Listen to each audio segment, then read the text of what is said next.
बात है, भोईगोड़ा जो सिकंदराबाद कॉन्स्टिट्यूंसी है वहाँ पर बहुत बड़ा एक्सीडेंट हुआ, फायर एक्सीडेंट। हम तमाम के आंख में आंसू आ गए जब हमें पता चला। फायर एक्सीडेंट तो होते ही रहते हैं, हमारा फायर डिपार्टमेंट तो जगह जगह काम करते रहता है, मगर ऐसा एक्सीडेंट हमारे को देखने के बाद बहुत दुख हुआ है, क्योंकि 11 लोगों की जान चले गई जरी सी गलती की वजह से। गलती क्या है, लोग वहीं पर सो रहे थे, अगर वहाँ नहीं सोते लोग तो है पूरे के पूरे बच जाते थे, माली नुकसान होता था। हम इसलिए आज मीटिंग बुलाएगी, खासतौर से हमारे जीएचएम कमिश्नर साहब को, डीजी साहब को, हमारे कमिश्नर्स को और हमारे होम डिपार्टमेंट, होम सेक्रेटरी साहब भी और फायर डिपार्टमेंट के अहदेदार भी यहाँ मौजूद थे। काफ़ी डिस्कशन चला कि आइंदा ऐसा वाक़या ना हो। वाक़े से यकीनन हमको बहुत दुख हुआ है। सीएम साहब भी सुबह उठते ही सबसे पहले इसके बारे में क्या करना चाहिए, ऐसा क्यों हुआ, उन्होंने इंक्वायरी कर रहे हैं और उनके लिए एग्जीक्यूटिव साहब भी सीएम साहब ने 5 लाख रुपए का सैंक्शन किया। मगर हमारे को इंसान की जान सबसे ज़्यादा अजीज़ है। पैसा तो किसी के काम आता है, मगर जान बड़ी अहमियत की होती है।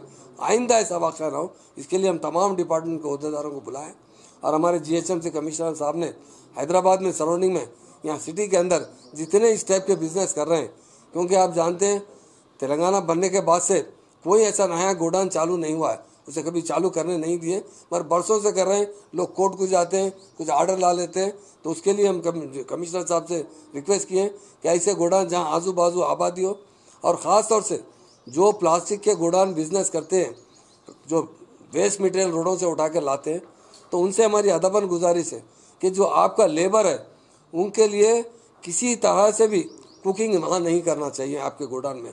दूसरा, आपके जो स्टाफ को है वो वहाँ पर सोने के लिए नई जगह प्रोवाइड नहीं करना चाहिए, दूसरी जगह करना चाहिए। इसके बारे में सख्त इक़दाम लिया जाएगा। अगर कोई ऐसी गलती करेगी तो हम ज़रूर कानूनी कार्रवाई करेंगे।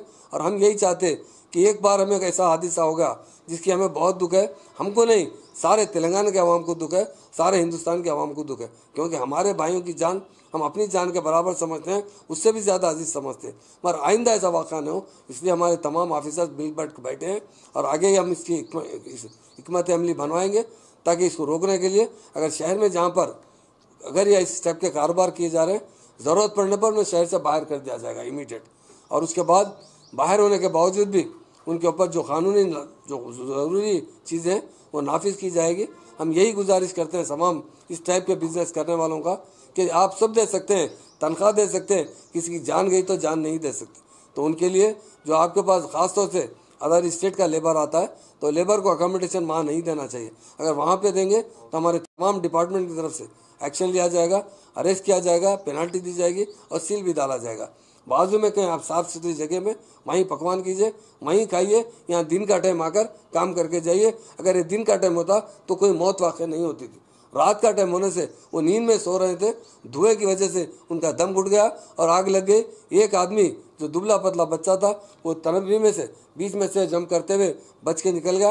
मगर हमको बहुत अफसोस है, आने वाले वक्त के लिए हम बहुत इसका प्रिकॉशन लेंगे। और हमारे सीएम साहब भी बहुत गमज़दा है, नाराज़ भी, ऐसा किस तरह हो गया। आइंदा ऐसा वाक़या ना होने के लिए अच्छी सा प्लान बनाइए, ताकि ऐसा किसी किस्म का कहीं पर भी नेक्स्ट टाइम पे ऐसा वाक़या ना होना। क्योंकि समर में ही एक्सीडेंट बहुत होते हैं, फायर एक्सीडेंट जो होते हैं ज़्यादातर समर में होते हैं। और ऐसे गोडाउनों में मैं खुद वहाँ देखा हूँ, बहुत भरा हुआ था एल्युमिनियम, प्लास्टिक, पूरा जो वायर, जो प्लास्टिक वायर थे, वायर पे भी प्लास्टिक चढ़ा होता है। वो प्लास्टिक की वजह से उन लोगों का दम घुट गया, बाद में आग में जल गया। तो इसलिए हम बहुत दुख का इज़हार करते हैं। हम सारे बिहारी भाइयों से भी हम माजरत चाहते हैं और उनकी तकलीफ़ें हम भी उनके साथ बराबर शरीक है। और आइंदा हमारी स्टेट में ऐसा ना होने के लिए हम तमाम ऑफिसरों के साथ एक मीटिंग भी ली गई और ऑफिसर्स हमारे हर डिपार्टमेंट के जिम्मेदारी से काम करते हैं। उनकी हम गुजारिश की है उनसे कि आप फिर एक बार अच्छी तरीके से तहक़ीक़ात करते हुए ऐसे काम करने वालों पर जो शहर के अंदर है उन्हें दूर हटाया जाए, और जहाँ पर भी इसकी खिलाफ वर्जी की जाती है उन पर एक्शन लिया जाए, ताकि आइंदा ऐसा कोई वाक़या ना। Thank you. वहाँ पे जो गोडाउन था जहाँ पे पूरा स्क्रैप का मटेरियल था, आपने अभी कहा था कि वैसे गोडाउन को आउटस्कर्ट में शिफ्ट कर देना चाहिए। जहाँ की पिछले साल अगर की बात करें तो शास्त्रीपुरम से आधी फैक्ट्रियों को उठा के अपने गगनपहाड़ को या काटागान के एरिया में, वो पूरा बेल्ट जो कि रेजिडेंशियल एरिया है, वहाँ पे फैक्ट्रीज को शिफ्ट कर दिया गया। तो वहाँ पे भी आधी से ज़्यादा फैक्ट्रीज का रहना आना जाना रहता है। नहीं, इसके बाद हमारे डीजी साहब यहाँ पर है, हमने कहा जहाँ जहाँ भी ऐसे फैक्ट्रीज है उन्हें फ़ौरन इंस्पेक्शन किया जाए और जो रूल्स है आपको बता दिया जाए, और रूल्स को ना फॉलो करें तो डेफिनेट उनका फायर लाइसेंस कैंसिल किया जाए। ज़रूर करेंगे आप।